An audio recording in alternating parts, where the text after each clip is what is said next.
Hi there, welcome to our webinar on scenario input sets and running from the command line. I'm Geoff Davis, I'm the software team leader here at eWater. Cool. Hope everyone can hear me properly. Cool, so we'll start out. So scenario input sets, it's the main method that we've implemented to do various scenario modeling. So they let you easily keep the same model structure while switching between groups of input data and parameters. So it's mainly file data and a set of changes to the model. So broadly speaking, in data sources where you add in files, you can also not just add a single file for an input, you can add multiple files for the same input. For example, if you have an inflow node, in this example there's the default input set, and then they have two more input sets, one for wet weather and one for dry weather. So you can change between those easily in the model, and I'll do a demonstration of that in a moment. One of the cooler features that we've implemented more recently is the ability to change a number of parameters and inputs in the model using scenario input sets.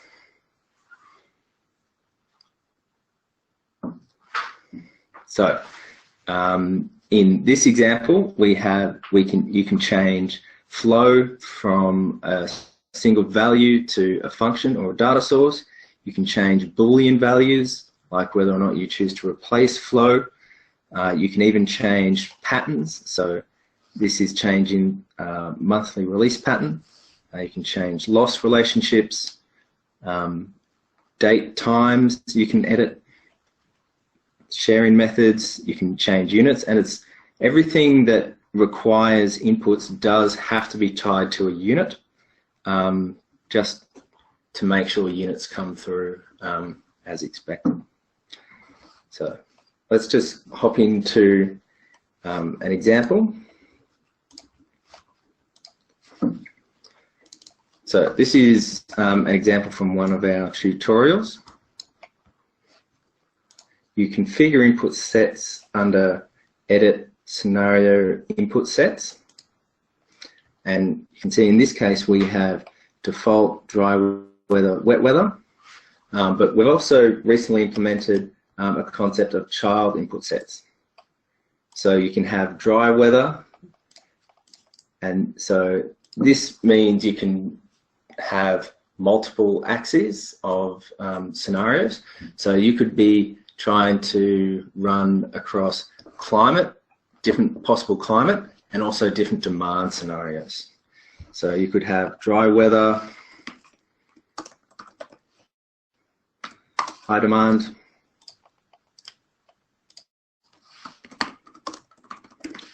low demand, and you could also do the same for wet weather.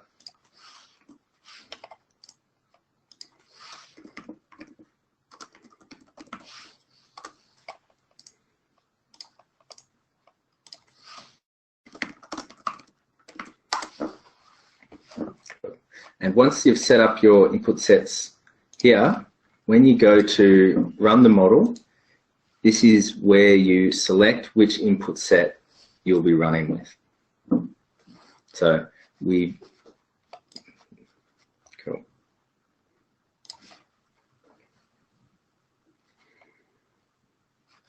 And for the file data, if we just edit this data source, we can have a look and see that we have three data sources here, three different files here that the user has specified in order to get different sets of data into the model.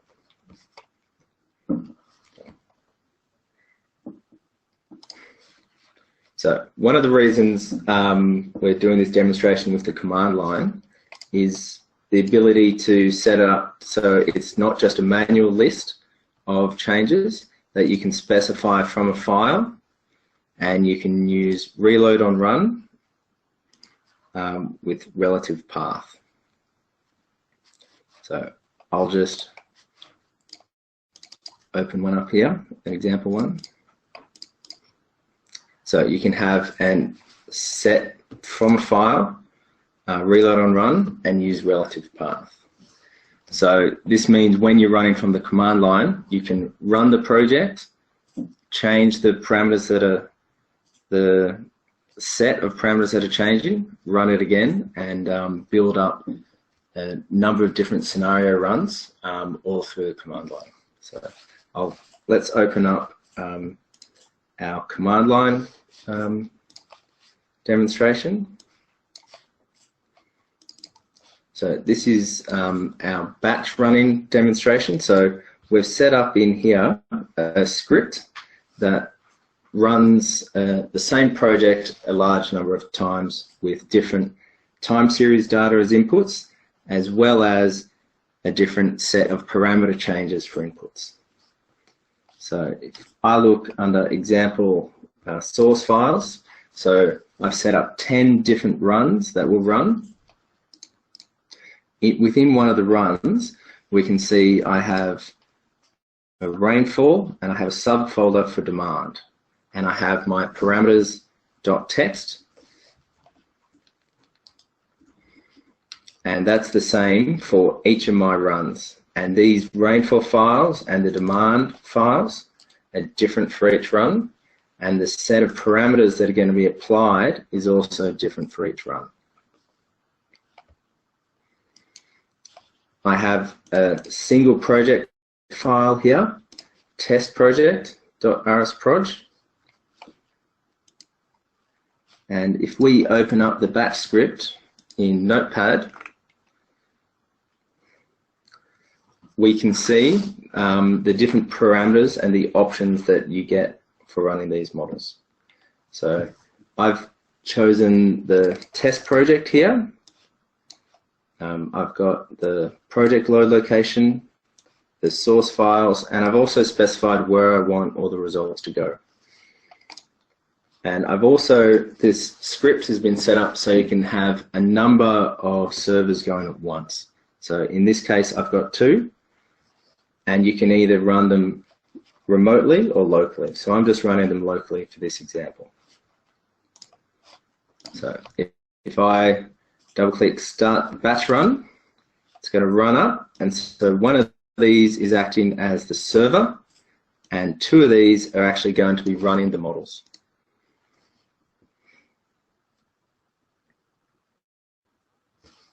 So there we are. So that's run through one of the models in one of my examples, and now it's just going to keep running through all of the rest of them. So if I just go into results, we can see here we are. We have all the models have been run, and as you can see, some of them are still being updated, and then we get the results for each of those runs.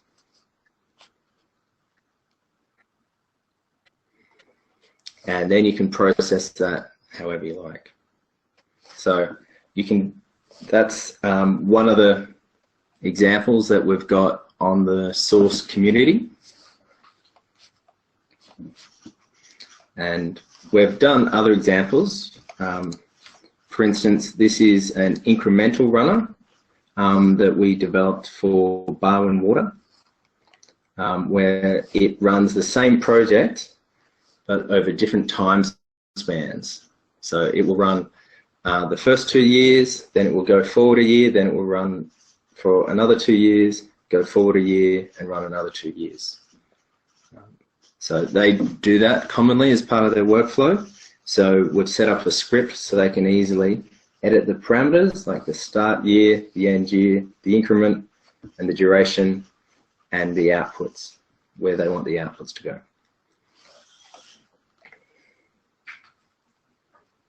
Cool.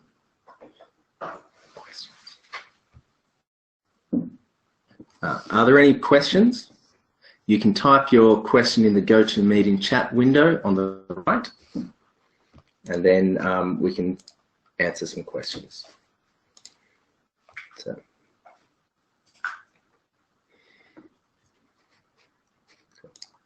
So I'll just go back to here. And one of the other new features we've got that we've exposed through scenario input sets is the ability to enable or disable nodes.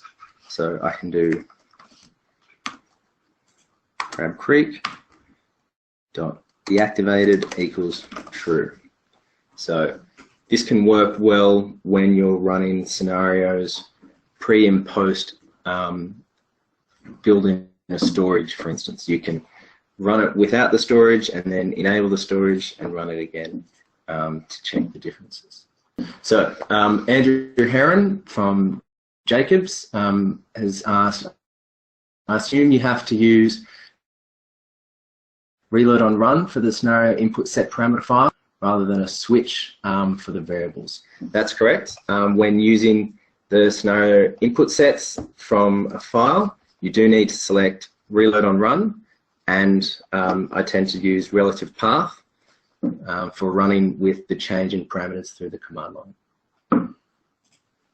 So I have another question. Will scenario input sets be available in the public version of source?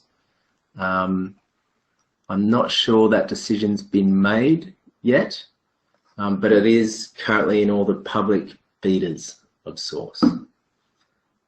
So yeah, I'm afraid that decision hasn't been made yet. Cool. Are there any more questions about the command line or scenario input sets?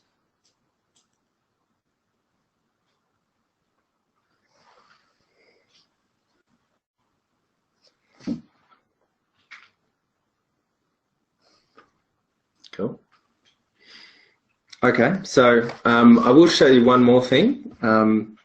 Something that goes well with the scenario input sets is the export summary. So if I use the export summary for this model, it shows you everything that you can change using scenario input sets. So I reload this, so you can see it's a similar syntax,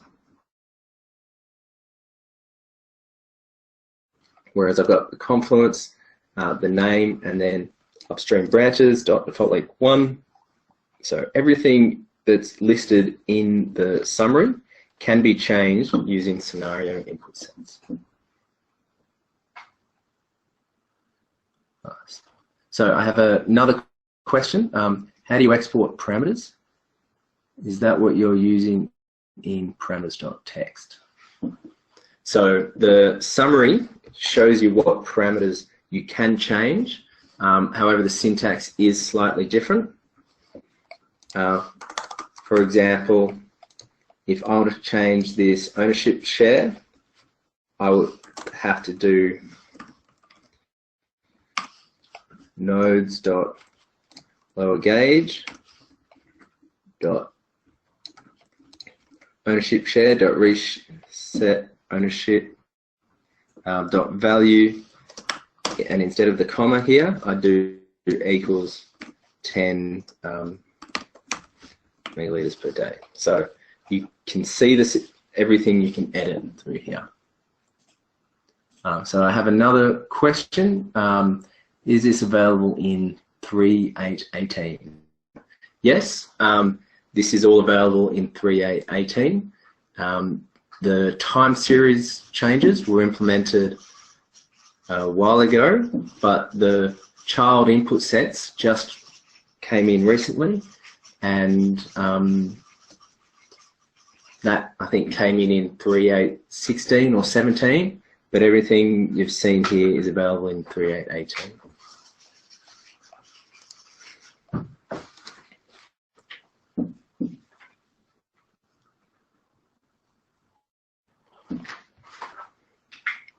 So looking forward, there is a couple of things we haven't done yet. So allowing you to specify child input sets on the command line, we haven't done. So you can only do the parent level scenario input sets at the moment. And we are looking to expand the coverage of what you can change. Currently we have quite about 90% coverage. We're currently missing restriction curves and the ability to model modify the NetLP configuration, but the vast majority is in there. Cool. So for those of you who have support and maintenance agreements and would like to implement some of what we've talked about today, the advanced training course coming up on the 13th and 14th of April in Melbourne. You can see details, or if you're feeling really adventurous, we've got a customizing source on in Canberra from the 12th to 14th, where I'll be showing you how to do plugins, as well as we'll go through customizing the. Cool. So are there any questions? Okay, thanks a lot. Thanks for attending today, and I hope you've learned a little bit about running the command line and scenario input sets.